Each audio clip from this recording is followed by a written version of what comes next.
If you're a producer, you may soon need to know how to make electro beats. They might just become the next big thing after Kendrick Lamar's latest release. So today, let's talk about how you can make these beats. I'm going to show you sound selection ideas, drum pattern tips, sampling ideas, and a lot more. My name is Navie. I've been making beats for over 15 plus years. I've produced for artists, got millions of streams on my own music. And after you watch this video, you might become the next Electro. Now there are two electro beats that I really love, and both use similar production ideas. Let's see if you can spot the similarity. One is the snippet beat shown before, Not Like Us by Kendrick Lamar. Woke up looking for the broccoli. Hot key, keep a horn on me, that come my seat. And the other is Detroit's New Dance Show by Black Milk. Double or nothing, came from nothing, still with the hood that I come from.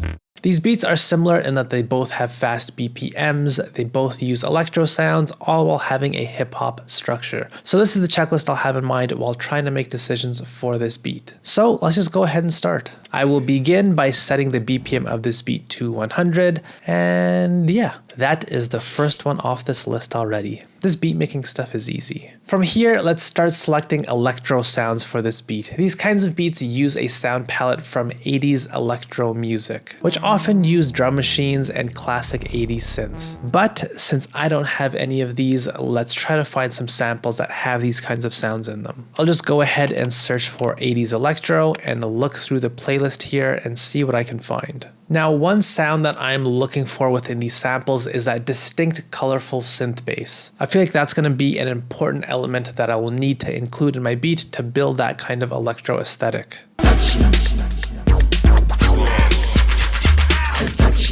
So I think those bass notes in this sample will be usable. Let's go ahead and bring this into our sampler here. And now I'm going to use a technique that is only possible in the modern day with the help of modern technology, which is stem splitting. You can hear this bass has a bunch of sounds around it. But by turning off the drum and vocal stems within the sample, I'm now able to isolate that one sound. This is the advantage of using modern sampling technology when making beats. Not only can I start to isolate sounds within my sample, but I can also use keyboard mode, which will allow me to play this single note as if it were any other instrument now. Before I start building my pattern with a sound, I want to make some changes to it first. To me, this doesn't feel quite as colorful and full as I need it to. So first I will use a Redopter, which is one of my go-to distortion plugins whenever I want to add more color into my sounds. As you may or may not know, distortion plugins basically create frequencies where none exist. So if you ever have a sound that is lacking texture, my first recommendation would be to start experimenting using distorters. Next up, I will use Decapitator. I often use this to create more fullness in the low end of my sounds. Alright, this is sounding much better. Now let's create a pattern using this sound. I'll start off with something simple like this.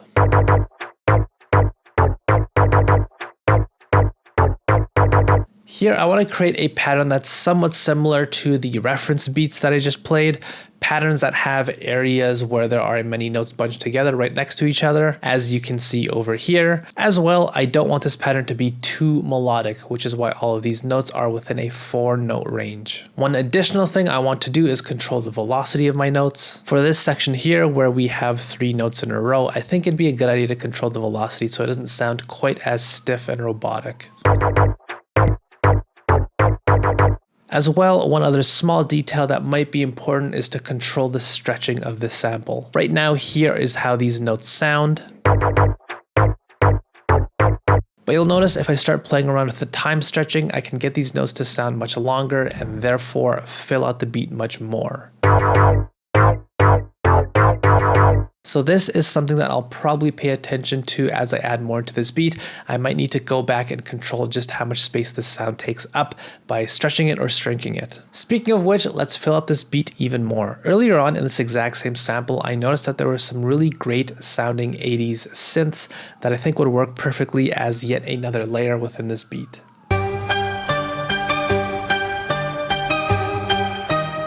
So let's chop up some of these notes and come up with a simple layer that goes along with my current bass pattern.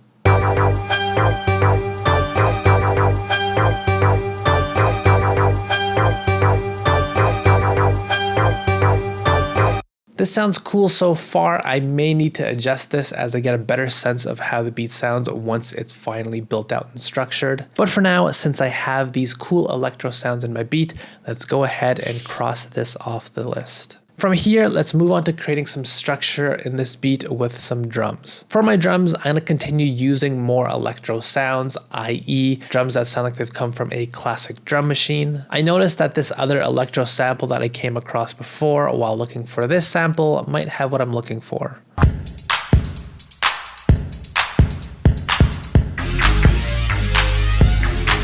So let's go ahead and chop these sounds up and use them for this beat. I'll start with this clap.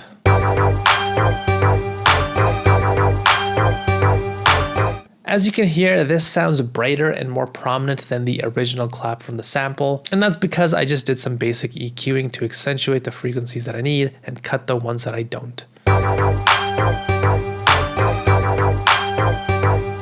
From here, let's add in a kick from the same sample.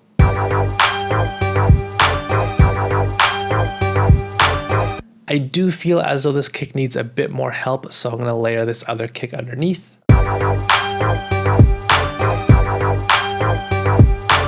Very apt name for this kick. The beat gods might be on my side with this one. And then finally, we'll grab hi-hats from the exact same sample and create a pattern using them.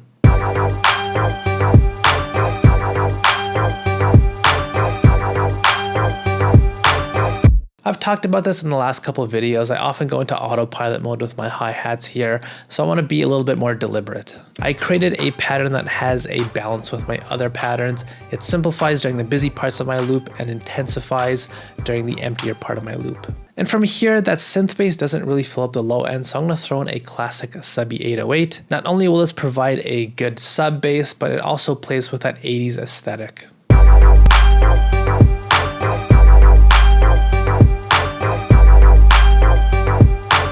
Now, at this point, I am somewhat worried that this beat will quickly become repetitive since it is just a 1-bar loop. And I feel like I can do a lot more with this since I have a lot of usable and flexible pieces from these various samples. So let's turn this 1-bar loop into something longer. But before I do that, I do want to test to see one thing. I want to make an adjustment to this synth sample in my beat because I'm worried that it might be a bit too bright and it doesn't sit in the right frequency pocket right now. This idea is something I talk about all the time. In fact, I've created a free checklist for you to use if you ever feel like your beats are just too empty or like something's missing. Just go through this one by one and it might cure what is wrong with your beats. Again, a free download to this can be found in the description box below.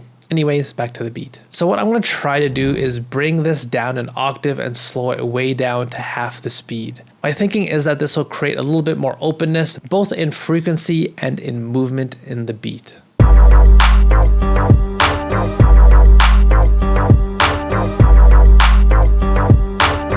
I feel like this provides a better balance and it creates a little bit more openness for an actual artist to use it. And what might be a cool idea is to save that pitched up version for the hook later on, but I'm getting ahead of myself right now. First, let's just turn this 1-bar loop into a 4-bar loop and create more variation so this beat doesn't feel as repetitive. So I will go ahead and use this FL shortcut here where if you select multiple patterns in a row on the playlist and press Ctrl-Shift-G, it will create a new pattern with them all grouped together, saving me the manual work of extending these patterns one by one and wasting a lot of time. Now let's work on creating some variation with these patterns. I'm going to start with this synth layer here.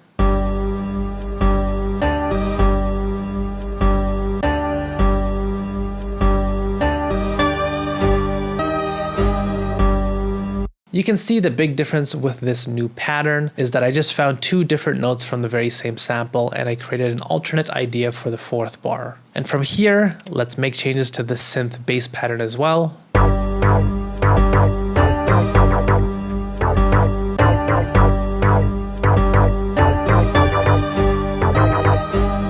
I kept a somewhat similar idea for the first 3 bars, albeit a little bit more open, but I thought it would be a cool idea to introduce a different pacing and rhythm for the 4th bar. Again, this reinforces that same idea that I just built, that in every 4th bar we have a drastically different feel to the beat, not only musically, but rhythmically now. But there's one other unique idea that I created in this new pattern. I used automation to stretch these notes at different times throughout the sample. Like I mentioned, after I built the beat out some more, I wanted to re-explore how this beat sounds when I stretch or shrink the samples, and I did exactly that. As you can see, I stretched and slowed down how long this note is playing during the parts of my pattern where there is less happening. But during the parts of my beat where we have a lot of notes being played back to back rapidly, I shorten the notes and increase the stretch amount. By no means is this a huge game changer, but it's just a small little detail that you can think of if you ever want to use these kinds of sampling techniques for your beats. From here, I made some slight changes to my drums, and I included an open hi-hat that plays throughout the beat.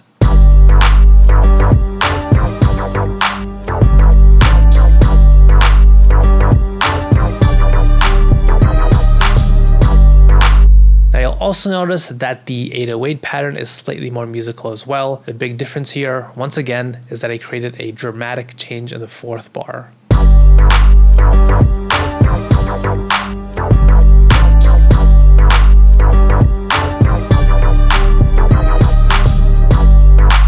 Again, to reinforce the idea that this beat is drastically changing, helping it sound less repetitive. And then finally, there are 2 bits of detail that I've added in for the exact same reason. You can hear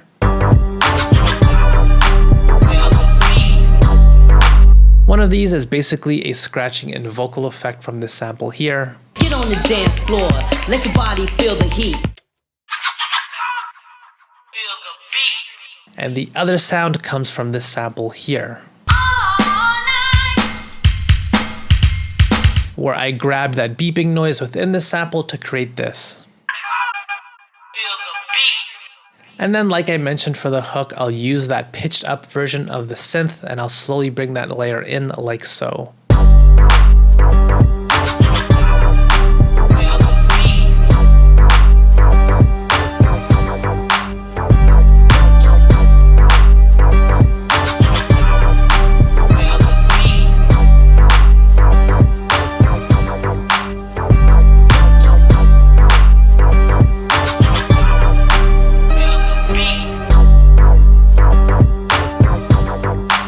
And from here, I'll add in some small transition details, maybe a few extra sounds here and there, but you get the idea. And that is it for the world of electro beat making. If you like this beat, hit like and subscribe. Once again, you can download my checklist for free in the description box below. But other than that, I will see you next time, my friend.